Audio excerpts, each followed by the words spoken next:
Going to talk about something today to do with dimensional characteristics of cartridge brass and/or ammunition related to the actual case itself in relationship to a chamber. Now, I've been aware of some of these dimensional characteristics for a lot of years, and as time has come along, we've got manufacturers of cartridge brass and ammunition, a great variety of manufacturers, not only in this country but in other countries. And for the most part, this is where the dimensional characteristic comes into play. Almost every time that somebody manufactures new cartridge brass for reloading, for the reloader or the handloader, the dimensions are different. Now, many years ago, there were standards set on the dimensions of rifle chambers. The size of a rifle chamber, the size of the chamber at the rear portion, the size of the chamber at the shoulder angle, the diameter of the neck, and the throat diameter, and the throat length, the lead, and so forth. And along the line, there were also standard set for headspace information in relationship to a chamber that's cut to a certain depth to accept the ground, precision ground steel headspace gauge. Now, when we start having variations, 1,000 or two is not much.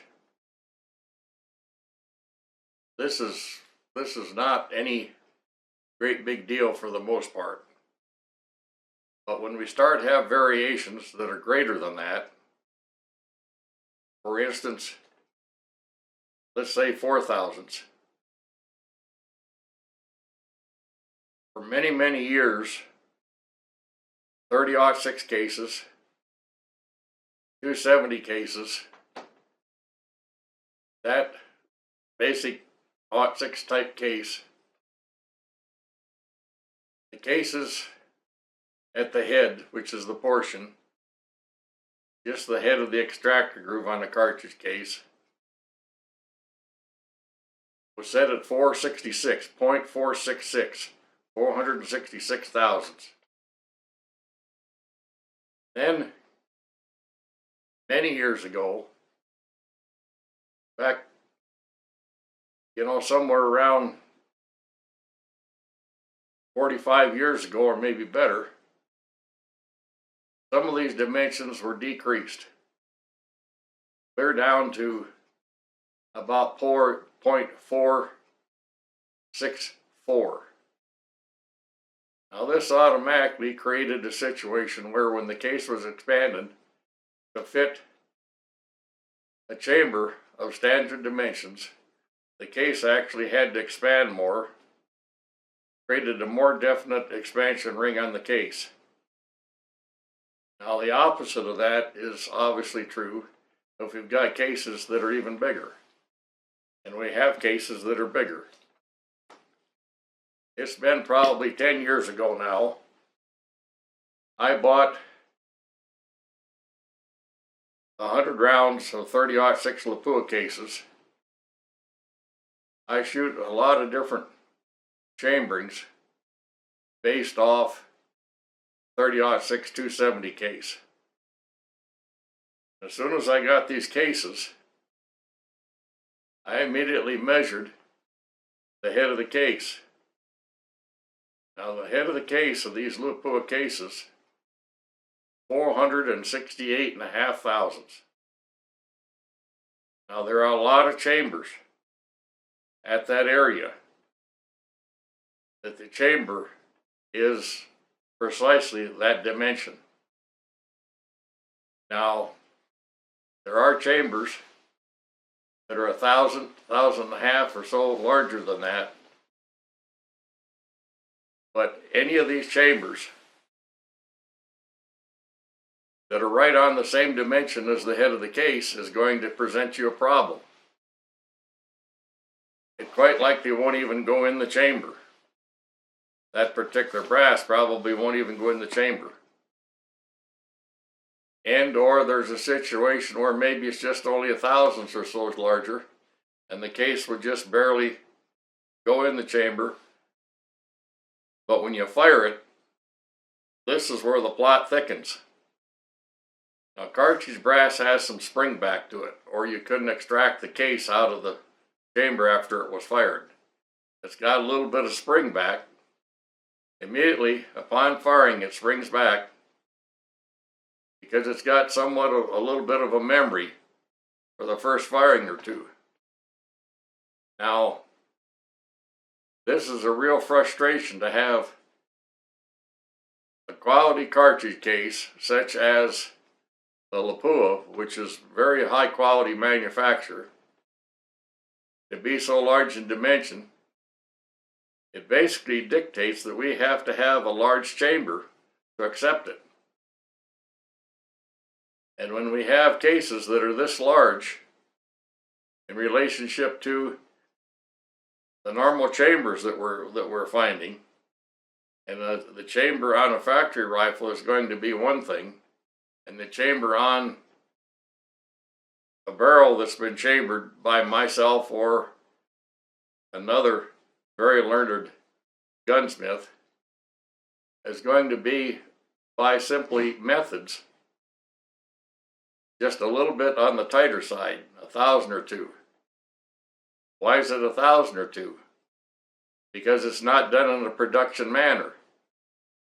These rifle chambers, they cut them in a very, very short period of time, and they're fine for most aspects, but they don't have the tight tolerance that a chamber is cut in a rifle barrel by somebody such as myself. And this creates a problem with extraction. When you have a problem like this, the only thing that you can do is you're going to have to run a steel rod down the bore and tap it to get the case out. Now, this most certainly is not what you want in the field in a hunting situation. This is something that you can do at the range, and something that you must have to learn before you go to the field with this sort of brass. Now, this is not the only area that causes an issue. There's that area that causes an issue, and there's the area of the case neck. Now, here again, 1,000 or two is quite likely not any consequence whatsoever. But in the instance of this Lapua brass, a loaded round with Lapua brass with the bullet seated is 4,000ths larger than, say, a Winchester case or a Remington case or a Federal case or a normal case or something of that sort. And this does create a problem. Now we've got another clearance issue. It's the release of the bullet. The case has to expand the required amount, which is around 4 to 5 thousandths that it needs to expand over the body of the case, from the expansion rig to the shoulder to the diameter of the neck.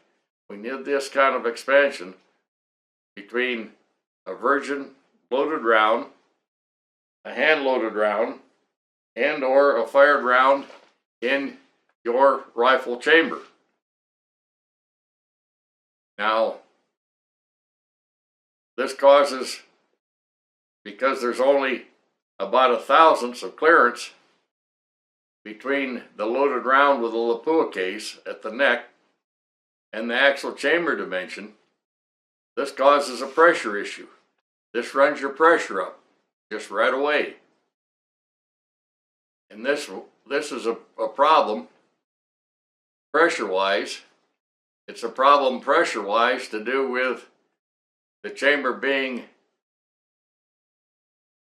close, but the brass just barely fits in it because it's 4/1000ths larger than what the nominal size has been for many, many, many years. Now, this isn't isolated to just Lapua cartridge brass. There are situations that have cropped up in this country. I've had situations where I chamber, say for instance, a 300 Winchester Magnum for somebody. There's a lot of manufacturers of 300 Winchester Magnum ammunition and or cartridge brass, and it's chambered to accept the headspace gauge, the go headspace gauge. However, along the line, you're going to encounter ammunition that won't go in the gun because the head to the edge of the belt dimension on a belted case is too long for it to be allowed to be able to have the bolt close with the cartridge in the chamber. Now this is another real bugaboo. And company in this country that made basically and sold match ammunition in 300 Winchester, that actually the dimension was 4/1000ths longer than the nominal belt dimension on brass manufactured to specifications. Why in the hell they come up with their own specifications? This really throws another monkey wrench into the picture. And these things can go on and on and on and on and on. And people get a hold of me because of some of these things, and they wonder why they got a problem.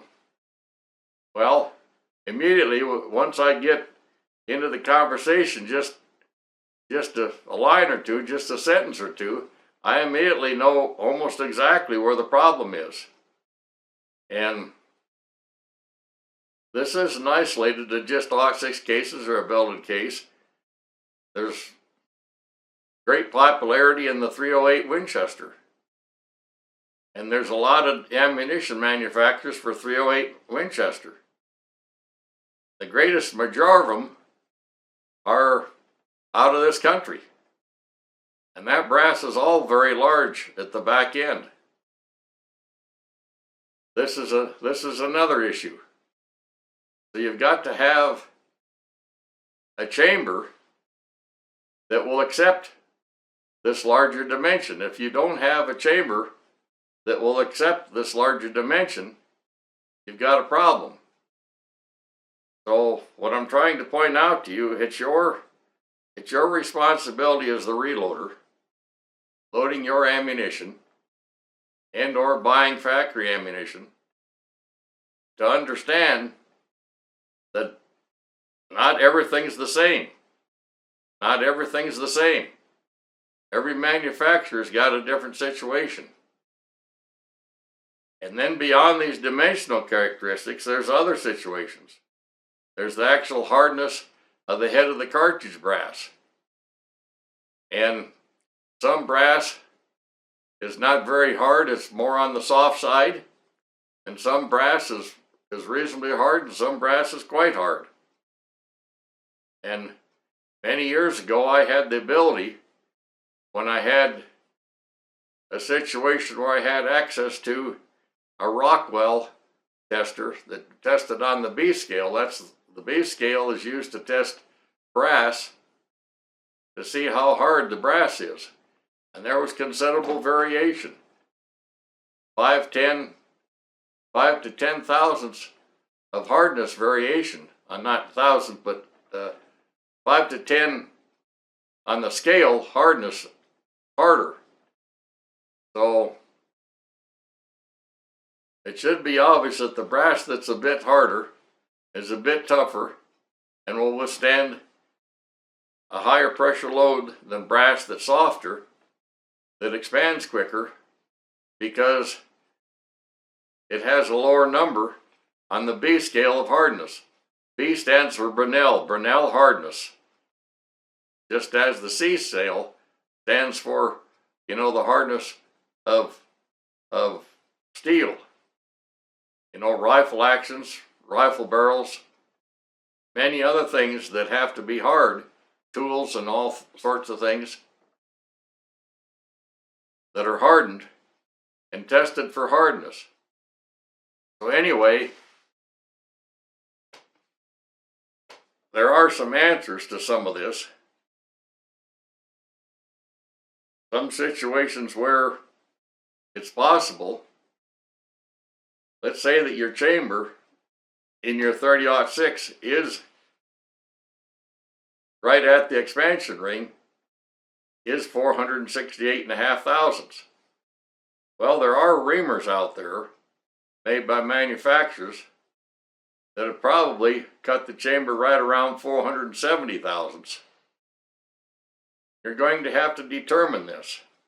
And the only way that you can determine this is to do some checking and see where there's a reamer and what the actual specs are going to be on the reamer that you might happen to buy, or that you might happen to need to buy to be able to correct a situation. Now, it's not that there's anything wrong with your chamber, but you're having to take care of a rifle chamber to accept cartridge brass that you're using that's too large to fit the chamber. And then we've got the other aspect to do with the neck. Well, there's hardly no variation in neck diameter to do with rifle chambers, normal specifications, so you have to buy a special reamer to enlarge the neck portion of the chamber to be able to alleviate another pressure issue and or an extraction issue, just like it's an extraction issue, a case that is just barely go in a chamber because the case at the head is too large in relationship to the chamber, is going to hang up and stick in the chamber when it's fired, when the cartridge is fired. This creates all sorts of issues. And one of the biggest issues that it creates beyond what I've explained so far is immediately the person that's having the problem, immediately they want to come right straight to the gunsmith, and it's got to be the gunsmith. He used a too tight a reamer, and he did this, and he did that, and he did something else. Well, you can buy a reamer from a handful of different reamer manufacturers, and they likely are all going to be within about a thousandth of one another. As a rule, it's not the chamber, and it sure as hell wasn't the gunsmith. It's the cartridge brass. Now, foreign dimensions have been notoriously larger to do with this ammunition aspect, to do with the portion of the head of the case. And, there's all sorts of situations. You don't have any control, and I don't have any control over this. Across the pond in some other part of the world, into Finland, some part of Europe, the Czechoslovakian countries, and one thing or another, you don't have any control over this. There isn't a thing you can do about it. And they're not going to do anything for you, because whatever that they've done is whatever that they've done, a specification that they've arrived at, and that's the dimension that they use to manufacture what they're manufacturing. You as a little guy out here reloading, you can't control this. And I'm doing this to apprise anyone and everybody that is in a situation of shooting factory ammunition or reloading or hand loading. You are simply going to run in, over time, if you do enough of these things, you're going to run into various situations that are going to be a likeness to what I'm describing to you. And I have all sorts of abilities, all sorts of situations, and a lot of know-how how to be able to rectify a lot of these situations. And it's not a difficult situation. It's a matter that it has to be done.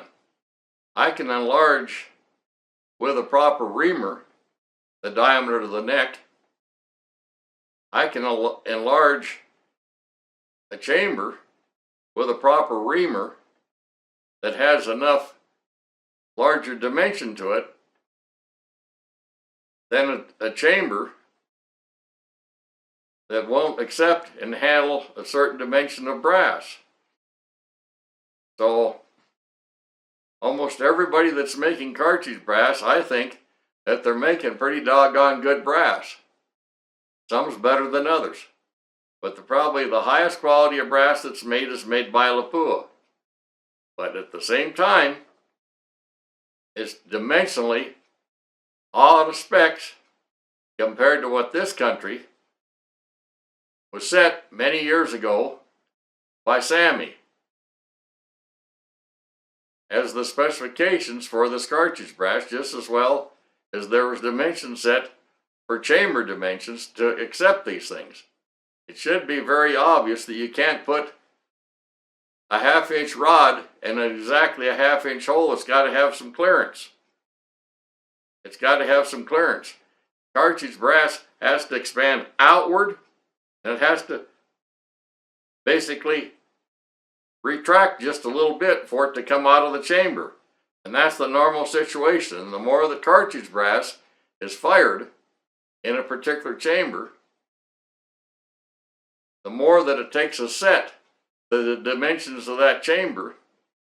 And it's a little bit more difficult to be able to size a case that's been fired, say, 6-7 times or whatever, to be able to extract that out of the rifle chamber once it's been fired, considering normal pressures. Now, I'm just simply talking about situations here that are not normal dimensionally, and when they're not normal dimensionally, then it creates an abnormal situation to do with pressure. All these things come hand in hand, and this is just how it works. And over a lifetime of chambering tens of thousands of rifle barrels and all sorts of chambering configurations, and I've chambered rifles, to accept cartridge brass that is so close you can just barely get it in there from a bench rest standpoint. That's an entirely different situation than a chamber cut for a sporting rifle situation to hunt in the field around where you live, where you want to go hunting, or in some other part of the world. You should be able to go somewhere and buy these things and not have any issues. But I'm pointing out that you can have issues some other part of the world, especially with some of this cartridge brass. Now, while I'm at it here, I'm going to bring something up. For years and years, our 7mm, which is .284, 7mm in this country, 7mm bullets, that's the diameter of the bullets. Now, previous to this, in Europe, their so-called 280 that they called it, that actually used a 287 or 288 diameter bullet. Now, you can't shoot 284 diameter bullets in a 287 or 288 barrel and expect to get accuracy, because it's going to just wobble all up and down the barrel. 7x57 Mauser, 280 Ross, 30-06. All sorts of situations. I've measured 30-06s from some other part of the world, from the European part of the country, that are not 308 groove diameter barrels, they're 311. Well, now you got to buy 311 diameter bullets to shoot in your 308 in your 30-06 that is made specifically for a 308 bullet. This is where you're at. So there are a lot of things. It's been stated by, one of our famous gun writers, Craig Bodington, that, the 7mm originated in Europe. Craig Bodington is dead wrong. The 7mm, as we know it, was actually called a 280, and it used 287 to 288 diameter bullets. The 7mm, as we know it here in this country today, was not originated in Europe. It was originated in the United States of America, nowhere else. Plain and simple. And I could go on and talk about a lot of these things, but that's the sum of it. And I hope that this guides you along the line. If you've got an old Mauser that's got one of these 7x57 chamberings, it's probably 287, 288 diameter barrel. Well, you're not going to get anywhere shooting 284 diameter bullets, and I'm bringing it up to save you the frustration. Because I know, I've been there, I've measured these things, I've done it, and I've been doing it for better than half of my lifetime. 3/4 of my lifetime, certain things. Anyway, have a good day.